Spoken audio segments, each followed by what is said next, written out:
Donald Trump revoked the legal basis for U.S. climate regulation, ending vehicle emission standards on Thursday. The Obama-era endangerment finding has long supported limits on planet-warming pollution from cars, power plants and other sources. The finding says carbon dioxide and other greenhouse gases from burning fossil fuels endanger public health and welfare. The Trump administration says the finding hurts industry and the economy. So perhaps no industry has benefited more from our historic deregulation campaign than the U.S. auto industry. We canceled the EPA's totally absurd tailpipe emission standards, which was a disaster for automobile manufacturing. The rule was adopted after a 2007 Supreme Court decision that said greenhouse gases are air pollutants under the Clean Air Act. Climate scientists warn that overturning the endangerment finding undermines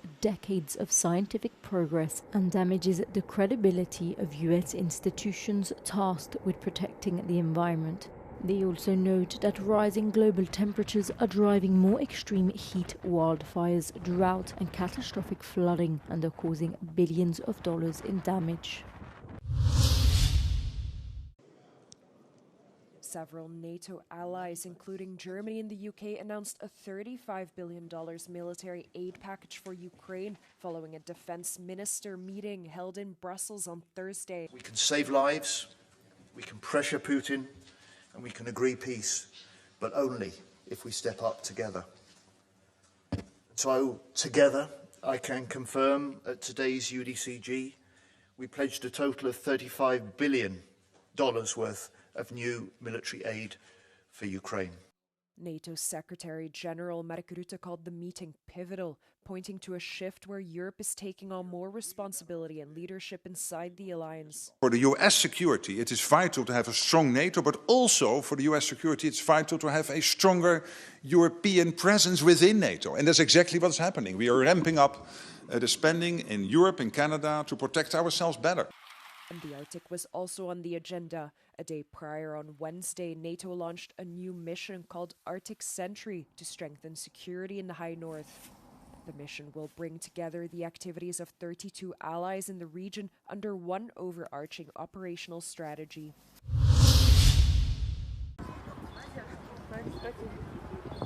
Russia has attempted to fully block access to the WhatsApp Messenger app in the country, the company said on Thursday, as Moscow seeks greater control over its internet space. The Kremlin is also pushing for a state-backed, controlled Max Messenger, which WhatsApp called a state-owned surveillance app, in a statement shared on social media. Kremlin spokesperson Dmitry Peskov told Russian media that Meta was being blamed for failing to comply with Russian regulations. Earlier this week, Moscow also restricted access to the Telegram messaging app, its founder Pavel Durov has confirmed. Several Meta platforms have been officially banned in Russia following Moscow's full-scale invasion of Ukraine in February 2022. Facebook and Instagram are only accessible with a VPN in Russia. Ukrainian skeleton racer Vladislav Heraskevich has been disqualified before his first run at the 2026 Milano Cortina Winter Olympics, the International Olympic Committee IOC announced on Thursday. The IOC banned Heraskevich from using his custom-made helmet, which features portraits of Ukrainian athletes killed in Russia's full-scale invasion since early 2022. The helmet does not display any slogans or political symbols. With regret, we took this decision, but it followed his multiple refusals to comply with the IOC guidelines on athlete expression. Despite multiple exchanges and in-person meetings with the IOC and Mr. Karasevich, the last one just this morning at 7:30, with the IOC President Kirsty Coventry, who was in Cortina to meet him, he would not consider the many compromises that we offered him. Ukraine's Foreign Minister Andriy Sybiha slammed the IOC's decision, calling it an act of shame. 2 more Ukrainian Olympians have had their helmets barred from the Winter Games on the grounds of politicization. Hvor skal dere nå? Police in Norway searched properties belonging to former Prime Minister Torbjørn Jagland on Thursday, following the launch of a corruption probe over his dealings with convicted U.S. sex offender Jeffrey Epstein. Jagland is being investigated after documents the U.S. Justice Department released in January suggested he and his family stayed or vacationed with Epstein between 2011 and 2018, when he was chairing the Nobel Committee. On Wednesday, the Council of Europe, where he served as Secretary General for 10 years until 2019, said it was honoring a request from Norwegian authorities to waive Jagland's immunity from legal processes that he had previously enjoyed. Jagland was a controversial figure when he headed the Council of Europe and was repeatedly accused by both Norwegian and international media of being too servile towards the Kremlin. He was not the only influential Norwegian figure mentioned in the latest batch of released Epstein documents. The files showed that Crown Princess Mette-Marit borrowed an Epstein-owned property in Palm Beach for several days in 2013, as well as other correspondence. Certain employees at Samsung's battery factory in God were exposed to severe pollution until 2023, and the authorities had to choose between imposing a small fine or suspending the factory's operations. According to an investigative article by Telex, the decision was taken by the Hungarian government. Mi úgy tudjuk, hogy tudtak erről a problémával, tehát tökéletesen tisztában voltak vele, sőt arról is tudtak, hogy a hivatalos jegyzőkönyveknél súlyosabb szennyezések is vannak a Samsungban, és ugye az a kérdés, hogy milyen lépést tesznek ebben az ügyben, és ha felmerültő bezárathatják a gyárat, vagy felmerültő felfüggeszthetik a működést, akkor lehet azt mondani, hogy ez lett volna a logikus válasz, de úgy néz ki, hogy ezt nem tették meg. The Orban government strongly backed the establishment of Asian battery factories in Hungary, prompting significant public resistance over environmental and workplace safety concerns the government ultimately dismissed. For example, the Samsung factory was removed from God's local authority while the town was under opposition leadership.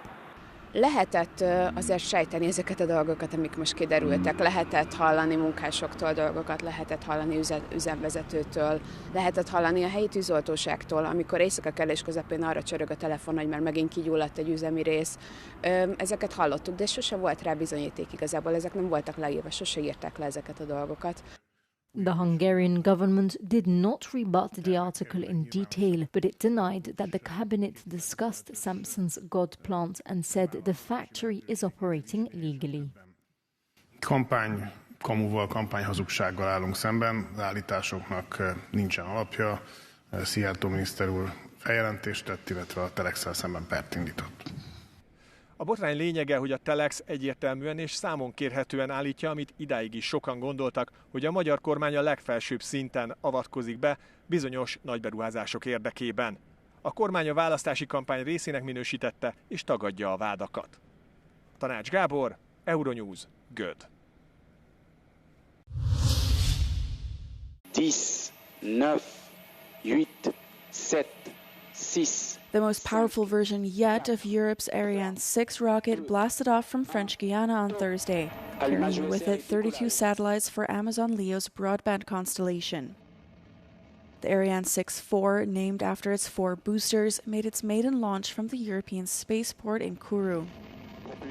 The Ariane 6 program is backed by 13 nations, all members of the European Space Agency.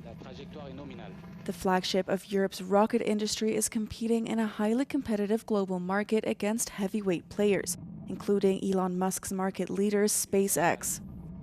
U.S. firm Amazon, founded by billionaire Jeff Bezos, is the main commercial partner for the Ariane 6, despite the latter being touted as a symbol of European sovereignty in the sector. With these 32 satellites, Amazon will have a total of 200 in the sky, and it aims at having over 3,000 in the next few years.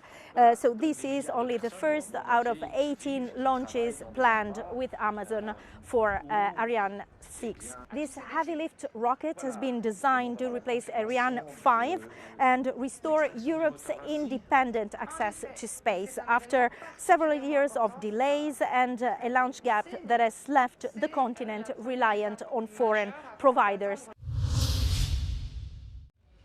Stars and glamour in Berlin. Numerous celebrities from all over the world travelled to the German capital for the opening gala of this year's Berlinale. Despite the rain, fans stood in the cold for hours. But before the first car with movie stars arrived, German rapper Soho Bani gave a surprise performance on the red carpet. Top stars such as Neil Patrick Harris and Bella Ramsey were in attendance, as well as Oscar-winning Michelle Yeoh, who received the 2026 honorary Golden Bear for lifetime achievement. Germany's film industry is strongly represented this year. Among them is Lars Eidinger. Mit großem Abstand die Filme. Das andere ist mir völlig Schnurz. Ich habe letztens mit jemandem gesprochen, der meinte, gehst du da auch zu diesem Chanel-Dinner? Und dann dachte ich so, nee. Also warum soll ich da hingehen? Matthias Schweighöfer, meanwhile, is more thrilled by the off-screen moments. Ich freue mich einfach, alle wieder zu treffen, dass alle zusammenkommen, das ist einfach schön. In addition to the big names in acting, several politicians also made an appearance at the opening gala, and political messages were present, including expressions of support for the people of Iran and Ukraine. Nevertheless, the competition remains at the heart of the festival. The offerings range from dramatic thrillers to comedies. Die 76. Berlinale ist offiziell eröffnet. Bis zum 22. Februar verwandelt sich die deutsche Hauptstadt jetzt in einen riesengroßen Kinosaal mit zahlreichen Filmpremieren, roten Teppichen und Stars. Der große Höhepunkt ist jedoch am 21. Februar, denn dort wird der begehrte Preis, der Goldene Bär, verliehen.